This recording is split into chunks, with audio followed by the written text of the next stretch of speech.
Halo, nama aku Alfia Sari Fedibian. Aku di sini akan menjelaskan sebuah buku yang menurut aku bagus banget dibaca untuk remaja. Tada, ini bukunya. Judulnya The 7 Habits of Highly Effective Teens. Ini sebuah buku impor karya Sean Covey. Aku akan menjelaskan kenapa sih kalian, khususnya para remaja, sangat berguna sekali jika memiliki buku ini. Tetapi sebelumnya, aku akan menjelaskan sedikit tentang buku ini dulu ya, baru kalian tahu seberapa penting sih buku ini.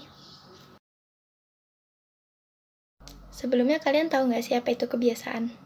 Kebiasaan merupakan hal-hal yang kita lakukan berulang-ulang. Namun, kebanyakan kita tidak akan sadar kebiasaan kita. Oh iya, kebiasaan juga memiliki manfaat loh. Yang pertama, mengendalikan hidupmu.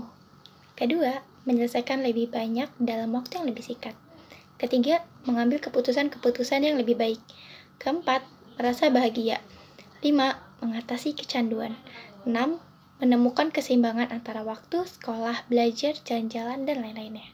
Dan masih banyak lagi loh manfaat 7 kebiasaan yang dapat kamu rasakan jika memiliki kebiasaan baik ini. Oh ya, sebelum aku menjelaskan mengenai 7 kebiasaan efektif bagi remaja, aku akan menjelaskan terlebih dahulu yang tidak efektif dan kebanyakan dari remaja pasti sering melakukannya. Pertama, bersikap reaktif. Orang yang tidak bertanggung jawab atas dirinya sendiri. Contoh, jika ada orang yang membentakmu, maka kamu bentaklah balik. Atau ketika kamu mengetahui sesuatu itu adalah hal yang keliru, maka tetaplah melakukannya. Kebiasaan 2, tidak memiliki tujuan akhir. Orang seperti ini tidak memiliki rencana, tidak pernah memikirkan hari esok, dan menghindarkan sasaran. Kebiasaan 3, melakukan yang utama. Contoh, kamu menunda PR sampai besok, dan lakukanlah kegiatan yang tidak penting terlebih dahulu. Kebiasaan 4, usahakanlah untuk selalu menang. Biasanya orang seperti ini memandang hidup sebagai persaingan yang kejam. Anda tidak akan membiarkan orang lain menang, atau Anda akan menarik orang untuk terjatuh bersama Anda. Kebiasaan 5, usahakanlah untuk bicara dulu, lalu pura-pura mendengarkan. Ini pasti sering terjadi. Biasanya orang seperti ini yang hanya bereaksi seakan-akan ia mendengarkan, padahal mereka hanya mengatakan, "Oh, gitu ya?" atau "Oh, begitu ya?" Sering terjadi kan? Kebiasaan 6, jangan bekerja sama. Kamu yang selalu merasa memiliki gagasan yang terbaik, sehingga lebih memilih untuk mengerjakan sesuatu sendiri ketimbang bersama-sama. Yang terakhir, kebiasaan 7, mati-matianlah walaupun kamu sudah kelelahan. Orang yang terlalu sibuk sampai lupa meluangkan waktu untuk memperbarui atau memperbaiki diri. Selanjutnya, bagian 2, kemenangan pribadi. Yang pertama yang akan saya jelaskan adalah rekening bank pribadi. Rekening bank pribadi bagaimana perasaanmu tentang diri sendiri. Sama seperti rekening koran atau rekening tabungan di bank, kamu bisa menyimpan atau melakukan penarikan dari RBP-mu lewat hal-hal yang kamu pikirkan, kamu ucapkan, dan kamu lakukan. Contoh simpanan RBP, penuhi janji diri sendiri. Selanjutnya penarikannya adalah langgar janji kepada diri sendiri. Selanjutnya saya akan menjelaskan kebiasaan efektif bagi remaja, mulai dari kebiasaan pertama. Jadilah proaktif. Bagaimana sih orang yang proaktif itu? Orang-orang proaktif membuat pilihan-pilihannya menurut nilai-nilai. Mereka berpikir sebelum bereaksi. Mereka sadar bahwa mereka tidak bisa mengendalikan segala yang terjadi kepada mereka, namun mereka bisa mengendalikan reaksi mereka. Biasanya, jika kamu orang yang proaktif, seberapa parah keadaanmu, kamu bisa menjadi pelaku perubahan dan menciptakan hidup baru dirimu sendiri. Apapun mungkin terjadi kemudian. Bagaimana sih sikap orang yang proaktif? Kita ambil contoh ya, misalnya jika kamu mengetahui bahwa sahabat baikmu membicarakanmu di belakang, biasanya orang yang proaktif tidak membalas dendamnya dengan menjelekkan balik. Ia akan memaafkannya, tidak menggubrisnya, atau mengajak bicara dengan baik-baik. Selanjutnya, kebiasaan 2, merujuk pada tujuan akhir. Mulailah dengan mengingat-ingat tujuan akhirmu. Dengan mengingat-ingat tujuan akhirmu, artinya mengembangkan gambaran yang jelas, kamu mau kemana dalam hidupmu. Artinya, memutuskan apa nilai-nilaimu dan sasaran-sasaranmu. Jika kebiasaan 1 mengatakan kamulah pengemudi hidupmu sendiri, bukan penumpang, maka kebiasaan 2 mengatakan karena kamu pengemudinya, Putuskanlah kamu mau kemana dan buatlah peta untuk sampai ke sana. Apa sih alasan penting memiliki tujuan? Yang pertama, karena kamu berada di persimpangan jalan, dan jalan yang kamu pilih sekarang akan mempengaruhi selamanya masa depan kamu dan lama-lamanya tentunya. Yang kedua, kalau kamu tidak memutuskan masa depanmu sendiri, orang lainlah yang akan memutuskan masa depanmu. Lanjut kebiasaan 3 ya. Dahulukan yang utama. Ini adalah belajar menentukan prioritas dan mengatur waktumu sehingga yang penting didahulukan, bukan ditunda. Namun, kebiasaan ini lebih dari sekedar mengatur waktu. Mendahulukan yang utama juga soal belajar mengatasi kekuatanmu dan bertahan pada saat-saat yang sulit. Dalam kebiasaan 2, kamu memutuskan apa saja yang utama bagimu. Oleh karena itu, kebiasaan 3 adalah mendahulukan yang utama itu dalam hidupmu. Selanjutnya, bagian 3, kemenangan publik. Di sini ada namanya rekening bank hubungan.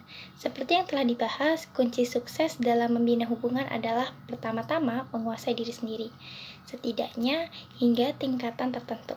Kamu tidak perlu sempurna kok, yang terpenting kamu perlu membuat kemajuan. Sekarang, kembali ke soal hubungan ya. Simpelnya, saya menyebutnya rekening bank hubungan atau RBH. Di bagian sebelumnya telah disebutkan soal rekening bank pribadi yang mencerminkan seberapa besar kepercayaan dirimu. Begitu juga RBH, mencerminkan seberapa besar kepercayaanmu dalam setiap hubungan yang kamu bina.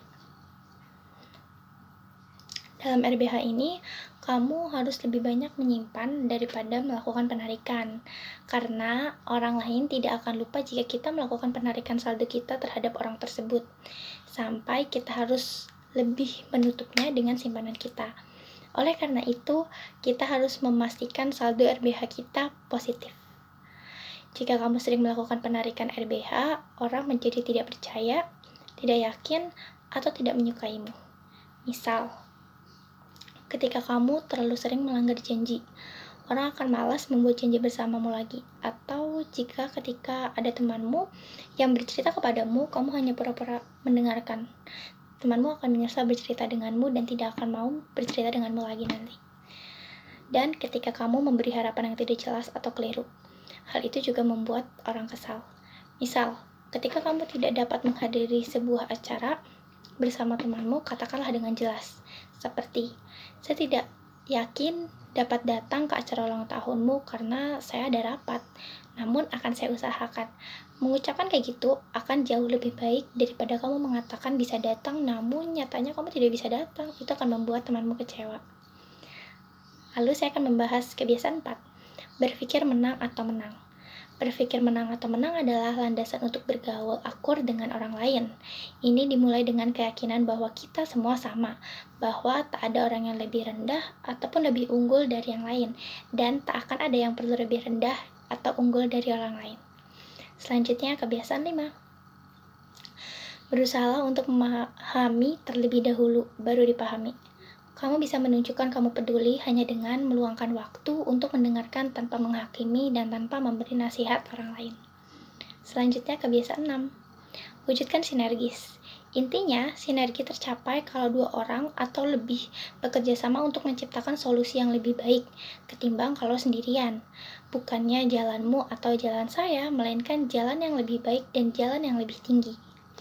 Selanjutnya yang terakhir, kebiasaan 7. Asal gergajimu.